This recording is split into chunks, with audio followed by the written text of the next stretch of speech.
আসসালামু আলাইকুম রহমতুল্লাহ। আলহামদুলিল্লাহ রবিল আলমিন ওসলাত ওয়াসালামু আলা রসুলিল আমিন আম্মা বাদ। সম্মানিত দর্শক মণ্ডলী, আমাদের সবচেয়ে বড় দুশ্মন শত্রু যারা যারা পিছন দিক থেকে আমাদের পিঠে ছুরি মারে, যারা নিজেদেরকে মুসলমান হিসেবে আমাদের সামনে উপস্থাপন করে, কিন্তু যাদের আকিদা মানহাজ সম্পর্কে আমরা জানি না, না জানি তাদেরকে আমরা ভালোবাসি, সম্মান করি এবং তাদেরকে ইসলামিক দেশ মনে করি এবং তাদেরকে মুসলমানদের হৃদয়ের মানুষ, কাছের মানুষ, বন্ধু বলে মনে করি। এইরকম একটি দেশ হচ্ছে ইরান। এবং ইরানের মুসলমান তারা কি? তারা হচ্ছে ইসনা আশারিয়া, 12 ইমামের আকিদায় বিশ্বাসী। আয়াতুল্লাহ খোমিনি, যাকে বলা আয়াতুল্লাহ, আল্লাহর নিদর্শন, অর্থাৎ এই খোমিনি, এই কাফের, যার ভিতরে কুফরি আকিদা আছে, যার পা থেকে মাথা পর্যন্ত আপাদমস্ত কুফরি আকিদা, তাকে বলা হচ্ছে আয়াতুল্লাহ, আল্লাহর নিদর্শন। আজকে আমি আপনাদের সামনে শিয়াদের লিখিত একটা অত্যন্ত গ্রহণযোগ্য বই শিয়াদের কাছে, সেটা হচ্ছে এই যে ইখতিয়ার ও মারিফাতি রিজাল, রিজালে কুশি নামে এই বইটি পরিচিত। আমি শিয়াদের এরকম বেশ কিছু বই সংগ্রহ করার চেষ্টা করছি এবং এই বইগুলি সংগ্রহ হলে আমি তাদের আকিদাগুলি একটা পর একটা আপনাদের সামনে পেশ করব, বই দেখিয়ে, বই রিডিং পড়ে। কেননা আমার নিজের তরফ থেকে কোনো কথা আমি বলবো না এবং আমার তরফ থেকে কোনো ব্যাখ্যাও আমি করব না। জাস্ট খালি আপনাদেরকে রিডিং পড়ে শোনাবো যে কী লেখা আছে এই বইয়ের।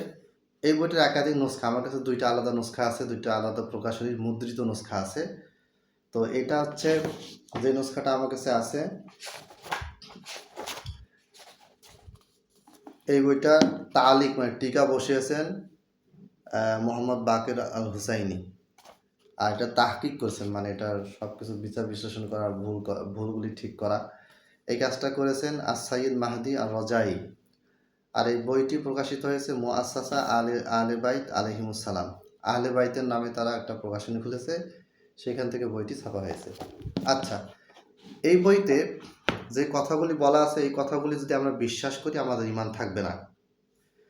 আল্লাহ নবী সাল্লাল্লাহু আলাইহি ওয়াসাল্লামের সবচেয়ে কাছের মানুষ যে সাহাবী, এই সাহাবীদের ব্যাপারে তারা এত জঘন্য নোংরা ভাষা ব্যবহার করেছে, সরাসরি সাহাবীদেরকে তারা কাফের বানিয়ে দিয়েছে। অসংখ্য জায়গায় অসংখ্য ভাষায় তারা এগুলি ব্যবহার করেছে। আমি একটি বক্তব্য আপনাদের সামনে পড়ে শোনাচ্ছি। এটা এই বইয়ের 26 পৃষ্ঠা আছে, প্রথম খণ্ড, মানে এটা কয়েকটা খণ্ড মিলে এই বইটা। তো এই বইটা অনলাইনেও পাওয়া যাবে। কেউ যদি ইখতিয়ারু মারিফাতি রিজাল অথবা রিজালে কুশি লিখে সার্চ করলে আপনারা পেয়ে যাবেন। ওরাই ছাপিয়েছে, ওরাই তাদের ওয়েবসাইটে এগুলো আপলোড দিয়েছে। আচ্ছা, এখানে শিয়াদের একটা মানে বৈশিষ্ট্য হচ্ছে, আমরা যেভাবে বুখারী, মুসলিম, তিরমিজি, আবু দাউদ এই গ্রন্থগুলি পড়ি, এই গ্রন্থগুলিতে যেইভাবে করে সনদ দেওয়া থাকে, শিয়ারাও সেভাবে সনদ বানিয়েছে, বানোয়াট সনদ। মানে আপনি যখন তাদের বইগুলি পড়বেন, তখন আপনার কাছে মনে হবে, আরে এরা তো সনদ দিয়েই কথা বলতেছে, কি সুন্দর সনদ নিয়ে এসছে, প্রত্যেকটা বক্তব্যের পেছনে সনদ পাওয়া যাচ্ছে, তাহলে সমস্যা কি?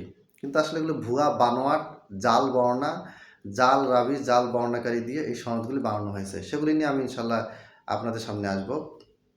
তো সালমান ফারিসি একজন বিখ্যাত সাহাবী রাদিয়াল্লাহু তাআলা আনহু। সালমান ফারিসির ব্যাপারে তারা বলেছেন, মানে এখানে সালমান ফারিসিকে নিয়ে কয়েকটা বর্ণনা দেওয়া আছে। সেখানে এই বলা হয়েছে যে আন আবি জাফারিন আলাইহিস সালাম, আবু জাফর আলাইহিস সালাম থেকে বর্ণিত, ক্বালা, তিনি বলেছেন, কানান নাসু আহলা রিদ্দাতিন বাদান নবী সাল্লাল্লাহু আলাইহি ওয়াসাল্লাম ইল্লা সালাসা। আল্লাহর নবী সাল্লাল্লাহু আলাইহি ওয়াসাল্লামের মৃত্যুর পরে সমস্ত সাহাবী তারা সবাই মুরতাদ হয়ে গিয়েছিলেন, নাউজুবিল্লাহ, ইল্লা সালাসা, 3জন ব্যতীত। তার মানে আবু বকর মুরতাদ, নাউজুবিল্লাহ, ওমর মুরতাদ, নাউজুবিল্লাহ, আয়েশা মুরতাদ, নাউজুবিল্লাহ, ইবনে আব্বাস মুরতাদ, নাউজুবিল্লাহ। মানে এইখানে লেখক এই রেওয়ায়তটা দিয়ে বোঝাতে চেয়েছেন যে সমস্ত সাহাবী মুরতাদ হয়ে গিয়েছিলেন। আরও কিছু কিছু রেওয়ায়েতে তারা বলছেন যে 12 জন বাদে বাকি সব মুরতাদ হয়ে গিয়েছিল। যা মন চায়, তাদের যা মন চায় তাই তারা লিখে গিয়েছে। তাহলে এখানে সমস্ত সাহাবীকে তারা মুরতাদ বলেছে, 3জন ব্যতীত, ইল্লা সালাসা। ফাকুলতু, আমি জিজ্ঞেস করলাম, মানে হাদিসে বর্ণনাকারী, এই ঘটনাটা বর্ণনাকারী, এই কুফরি, মিথ্যা, জঘন্য রেওয়ায়তটি যারা বর্ণনা করেছে যে ব্যক্তি, তিনি তখন জিজ্ঞাসা করতেছেন যে ওয়ামানি সালাসাতু, আর এই 3জনকে, সমস্ত সাহাবী মুরতাদ হয়ে গিয়েছিল, 3জন বাদে, এই 3জনটাকে? ফাকালা, আবু জাফর বললেন, আল মিকদাদ ইবনুল আসওয়াদ। 3জন বাদে সমস্ত সাহাবী মুরতাদ হয়ে গেছিল, যেই 3জন সাহাবী মুরতাদ হয়নি, সেই 3জনের একজন হচ্ছেন মিকদাদ বিন আসওয়াদ। 2 নম্বর ওয়া আবু যাররিন আল গিফারি, দ্বিতীয় নম্বর সাহাবী হচ্ছেন আবু যার আল গিফারি। তৃতীয় নম্বর হাদিস, তৃতীয় নম্বর সাহাবী যিনি মুরতাদ হননি তিনি হচ্ছেন সালমানু আল ফারিসিয়ু, সালমান ফারসি। আচ্ছা, সুম্মা আরাফান নাসু বা'দা ইয়াসির, আর এই বিষয়গুলি পরবর্তীতে অল্প সময়ের ভিতরে সবাই জেনে ফেলল যে না সব সাহাবী মুরতাদ হয়ে গিয়েছে। এরপর যা হোক তারা মানে মুরতাদ হয়ে গেছে। ওয়া আবাউ আইয়ুবাইউ লি আবি বাকরিন হাত্তা জাউ বি আমিরিল মুমিনিন মুকরিহান ফাবাইয়া। আর যখন সবাই জানলো যে সালমান ফারসি বাদে আর আলী রাদিয়াল্লাহু তাআলা আনহু তারা তো খোদা মনে করে, আলাভিয়া নুসাইরিয়া শিয়ারা তাকে আলীকে খোদা মনে করে। আর ইসনা আশারি তারা আলীকে খোদা না বললেও খোদাই মনে করে, কিন্তু সরাসরি সেটা বলে না। এটা আমি ইনশাআল্লাহ তাদের বই থেকে প্রমাণ দেওয়া হবে এক সময়। তাহলে ওয়া আবাউ আইয়ুবাইউ লি আবি বাকরিন, তখন সমস্ত মুসলমান মক্কা মদিনার মানে মুসলিম বিশ্বের যারা মুসলমান তারা কি করলো, তারা আবু বকর হাতে বায়াত করতে কি করলো, অস্বীকৃতি জ্ঞাপন করলো। নাউযুবিল্লাহি মিন যালিক।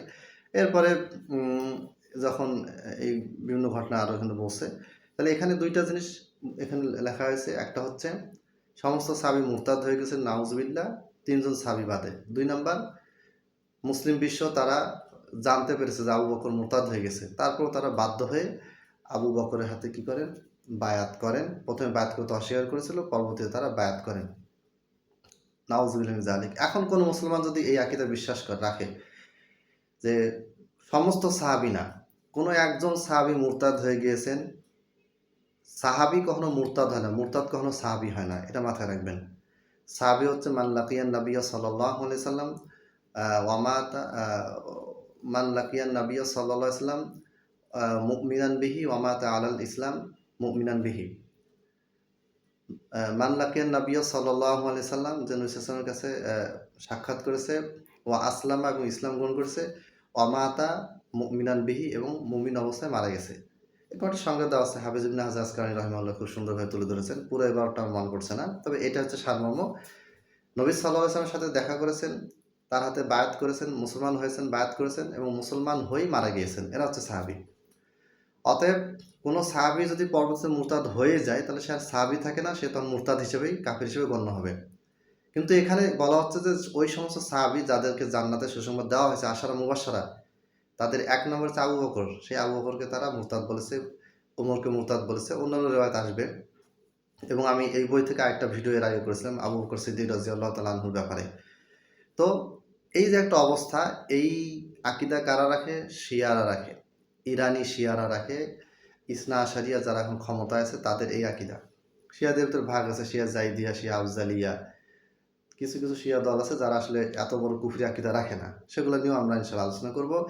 তাহলে বিশেষ করে জামাত ইসলামের ভাই যারা আছেন, আপনারা ইরানকে খুব বড় দেশ মনে করেন, ইরানকে আপনারা খুব বড় ইসলামিক কান্ট্রি মনে করেন, আপনারা ভালো করে ইরানিদের আকীদা বুঝেন। বোঝার পরও যদি আপনাদের কাছে মনে হয় যে না সাহাবীরা কাফের কিন্তু ইরানিরা ভালো, তাহলে আপনারা সেই আকীদা গ্রহণ করেন, আমার কোনো আপত্তি নেই। তবে আমি অনুরোধ করব আপনারা বোঝার চেষ্টা করবেন।